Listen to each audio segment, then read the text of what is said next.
नमस्कार फ्रेंड्स, मैं ब्रिजेश कुमार पांडे आपका गुरु क्लासेज यूट्यूब पर स्वागत है।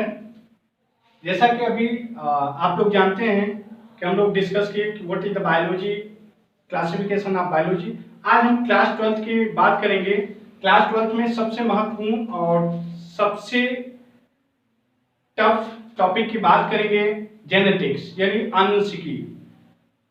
अगर देखा जाए आनुवंशिकी what is the genetics, tough इसलिए है कि जितना ये बोरिंग है उतना ही इंटरेस्टिंग है।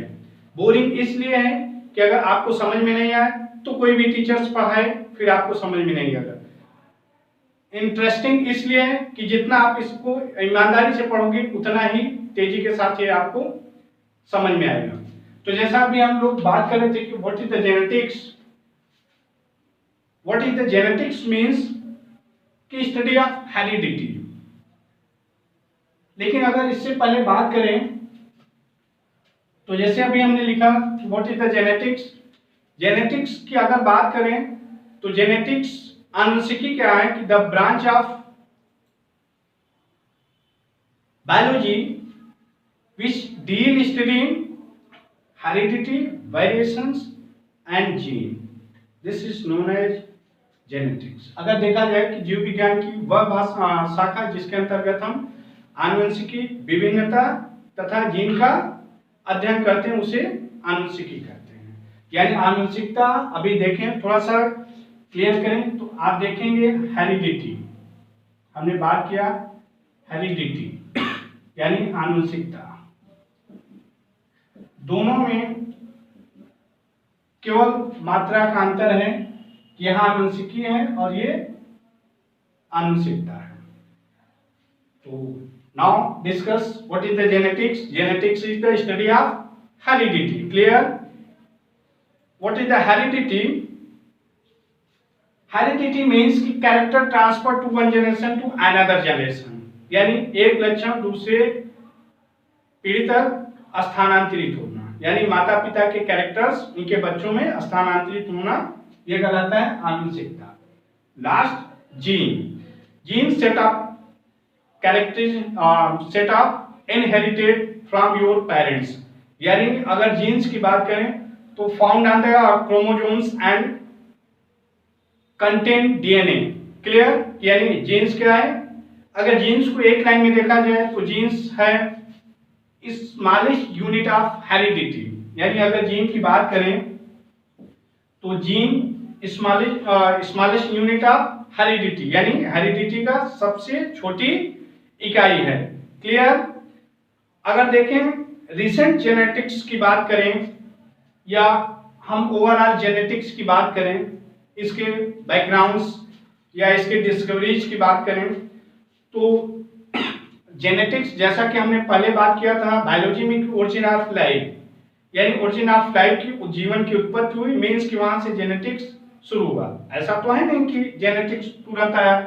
अब देखें जैसे हमने बात किया कि character transfer to one generation to another generation, यानी वह लक्षण जो एक पीढ़ी से दूसरे पीढ़ी तक स्थानांतरित होता है उसे हम आनुवंशिकता कहते हैं। जैसे माता पिता के लक्षण, अगर हम ह्यूमंस की बात करें तो ह्यूमंस हैं, यानी ह्यूमन है तो अपने जैसे ही बच्चे को जन्म देगा, न कि किसी दूसरे एनिमल्स या दूसरे लिविंग ऑर्गेनिज्म के कैरेक्टर्स को शो करेगा। क्लियर?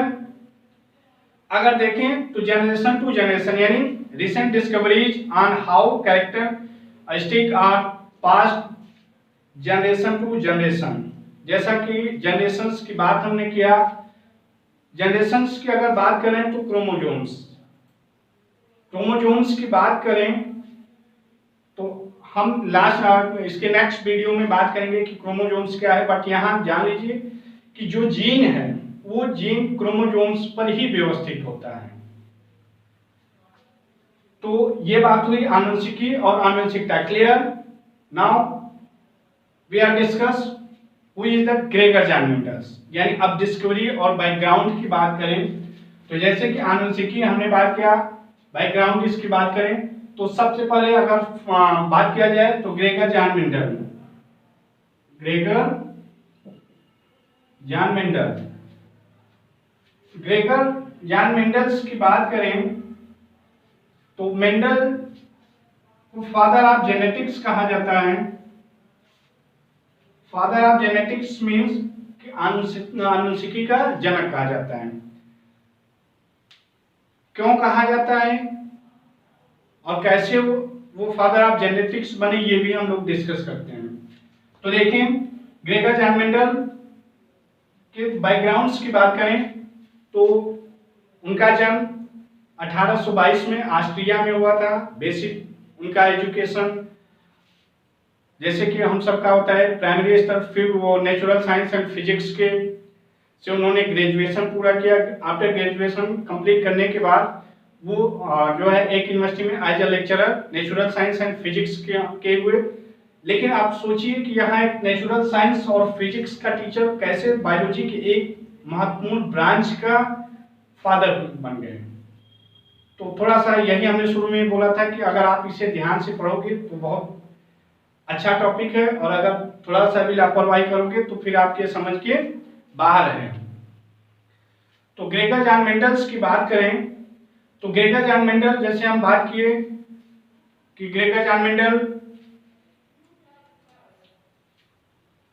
फादर ऑफ जेनेटिक्स कैसे हुए, तो Gregor John Mendel as a physics and natural lecturer जब हुए तो उनके 100 कुछ ऐसे थे, कहा गया कि उसके पहले 324 साइंटिस्ट ने जेनेटिक्स पर काम किया, बट क्लियर नहीं हो पाया कि जेनेटिक्स एक्चुअल में है क्या। क्लियर? तो मेंडल ने उन साइंटिस्ट जितने थे उनकी गलतियों को देखा और उन्होंने अपने एक्सपेरिमेंट को शुरू किया। यानी एक छोटा सा क्यारी बनाया जहां वो थे और उस में उन्होंने एक्सपेरिमेंट को शुरू किया। तो ग्रेगर जॉन मेंडल ने जिस पौधे पर बात किया था उसे हम लोग गार्डन पी कहते हैं, मीठी मटर यानी पायसम सटाइवम। पायसम सटाइवम क्यों उन्होंने चुना या क्या इसके कैरेक्टर्स हैं ये देखते हैं। तो सबसे पहले यानी आप ग्रेगर जॉन मेंडल और इन दो 324 साइंटिस्ट में डिफर देखें कि क्यों वो असफल हुए और ये क्यों सफल हुए।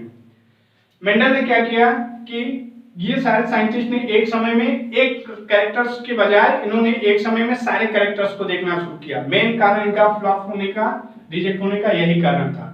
यानी एक समय में मोर देन 1 कैरेक्टर्स को इन्होंने कोशिश किया। लेकिन मेंडल ने क्या किया कि मेंडल ने अपने एक्सपेरिमेंट में एक समय में एक ही कैरेक्टर्स को देखा।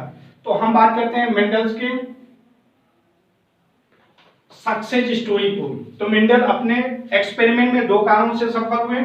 फर्स्ट, सिलेक्शन ऑफ प्लांट्स, यानी सिलेक्शन ऑफ प्लांट्स। तो सिलेक्शन ऑफ प्लांट्स की बात करें तो फर्स्ट रीजन था मेंडल्स के सफल होने का।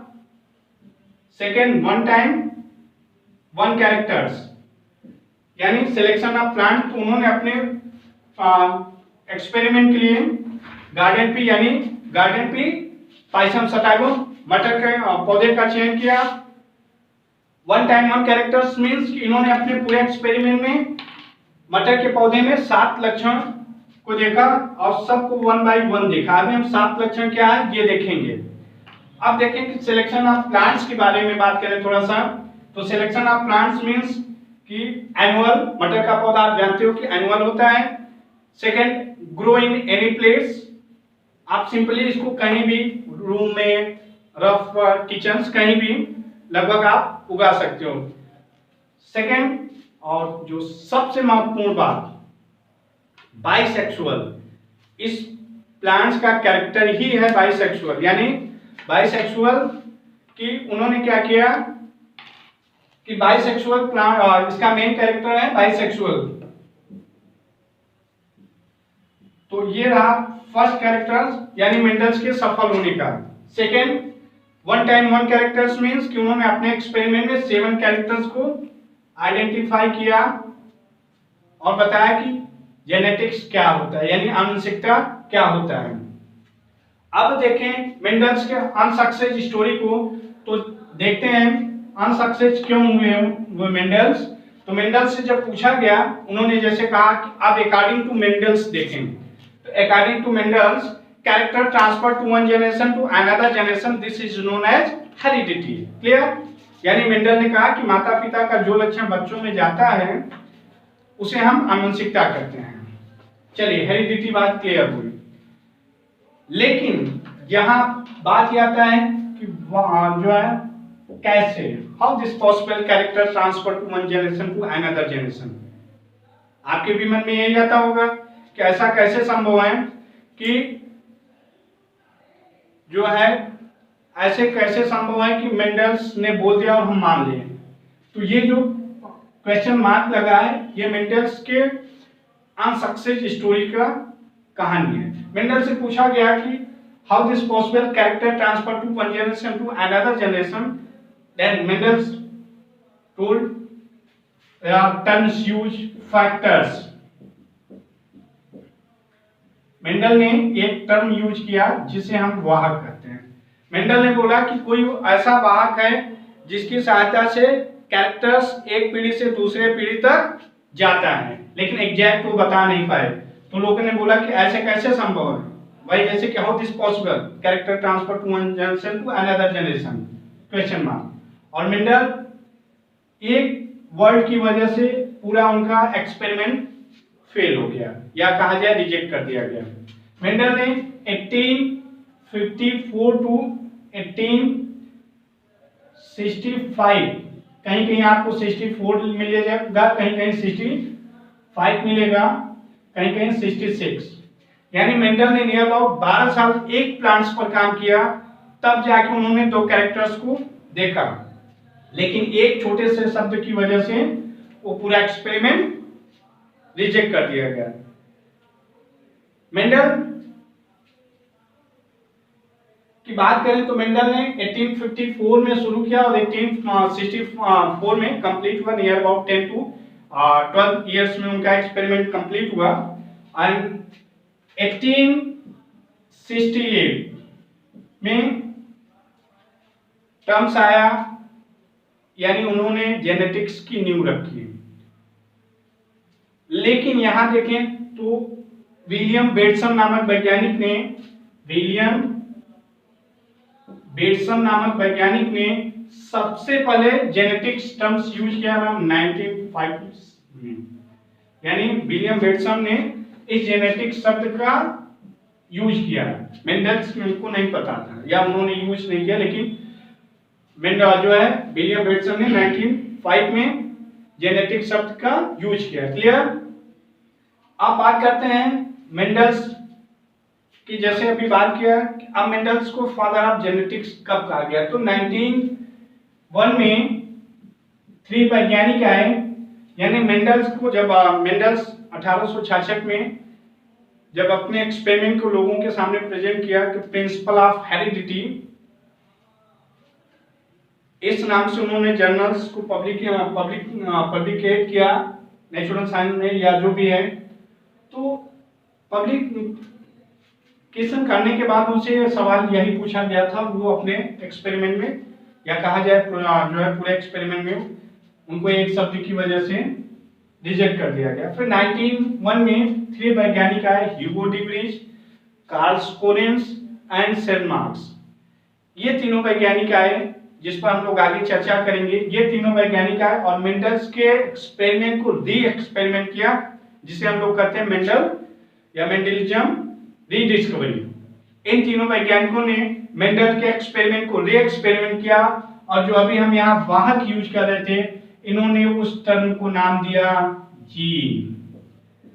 यानी इन तीनों वैज्ञानिकों ने बताया कि नहीं, जीन ही वह फैक्टर है जिसकी सहायता से कैरेक्टर्स एक पीढ़ी से दूसरे पीढ़ी तक, यानी character transfer to one generation to another generation help by gene.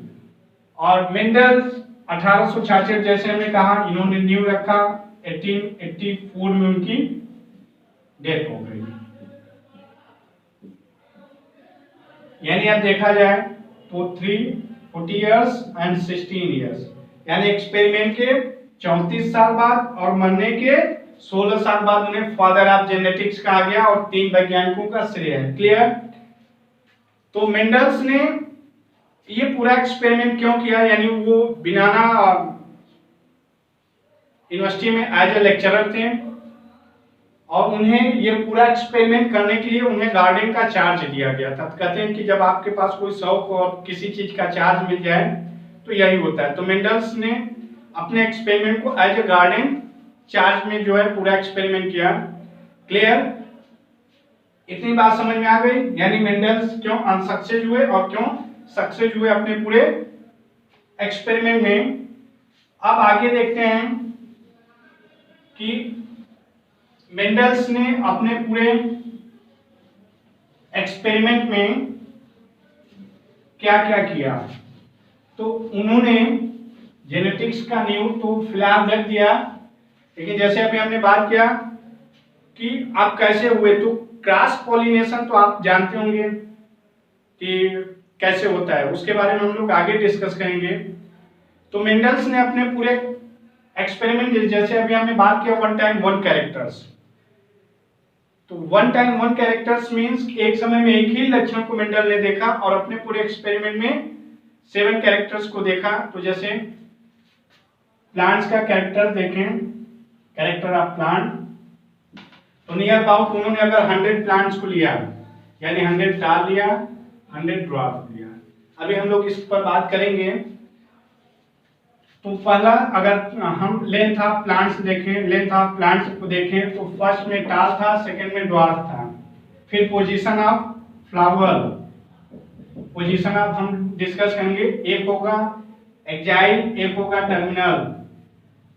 फिर कलर ऑफ फ्लावर, या तो रेड होगा या तो व्हाइट होगा, 3 कैरेक्टर्स। फिर आता है सीड कोड, या कहा जाए सीड कोड मीन्स कि या कहा जाए शेप ऑफ सीड, तो राउंड होगा या तो रिंकल्ड होगा, रिंकल्ड मीन्स झुर्रीदार। फिर seed colour, seed colour means green होगा या येलो होगा। कितने कैरेक्टर्स हुए? 5 हुए। फिर सीड शेप, सीड शेप या तो राउंड होगा, अभी राउंड होगा या तो रिंकल्ड। तो इस तरीके से मेंडल्स ने 7 कैरेक्टर्स अपने पूरे एक्सपेरिमेंट में बताया। इसी बेस पर वो जो है पूरे एक्सपेरिमेंट में सफल हुए। अब बात करते हैं टर्मिनोलॉजी की, और टर्मिनोलॉजी के बाद ही हम लोग आज की क्लास यही रोकेंगे। तो मेंडल्स ने अपने पूरे एक्सपेरिमेंट में दो जो सबसे महत्वपूर्ण बात है वो डिस्कस करते हैं कि मेंडल ने अपने पूरे एक्सपेरिमेंट में कुछ टर्मिनोलॉजी को यूज किया था। टर्मिनोलॉजी, जैसे टर्मिनोलॉजी मीन्स शब्दावली, तो उन्होंने कुछ टर्म्स यूज किया था, जैसे dominance, recessive, phenotype, genotype, back cross, test cross, test cross, hybrid, hybridisation,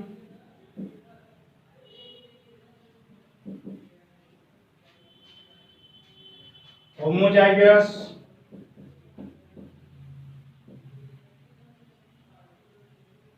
heterozygous,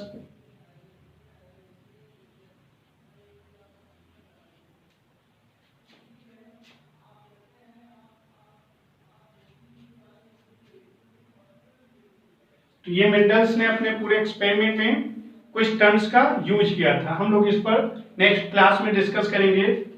इन सब के बाद मेंडल्स ने अपने एक्सपेरिमेंट में 3 लॉ दिए थे। लॉ के बारे में थोड़ा सा बात कर लें कि क्या है लॉ, बाकी कल इस पर हम लोग डिस्कस करेंगे। तो मेंडल ने अपने पूरे एक्सपेरिमेंट में कुछ लॉ दिए जिसे हम लॉ ऑफ मेंडल्स कहते हैं, यानी law of Mendel's. First law of dominance,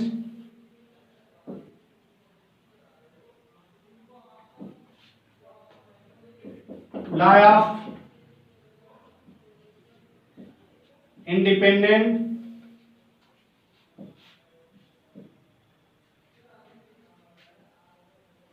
assignment, and third, law of segregation or purity। तो स्टूडेंट्स आज की क्लास बस इतना। हम आपसे बस इतना ही कहेंगे कि नेक्स्ट क्लास के लिए आप लोग ये सारे टर्मिनोलॉजी एंड लॉ जो है पढ़ लीजिएगा। जब तक हम टर्मिनोलॉजी और लॉ को नहीं पढ़ेंगे तब तक कितना भी पढ़ाया जाए आपके समझ में नहीं आएगा। पूरी जेनेटिक्स आपकी यही 3 लॉ एंड टर्मिनोलॉजी पर ही डिपेंड है। Thank you.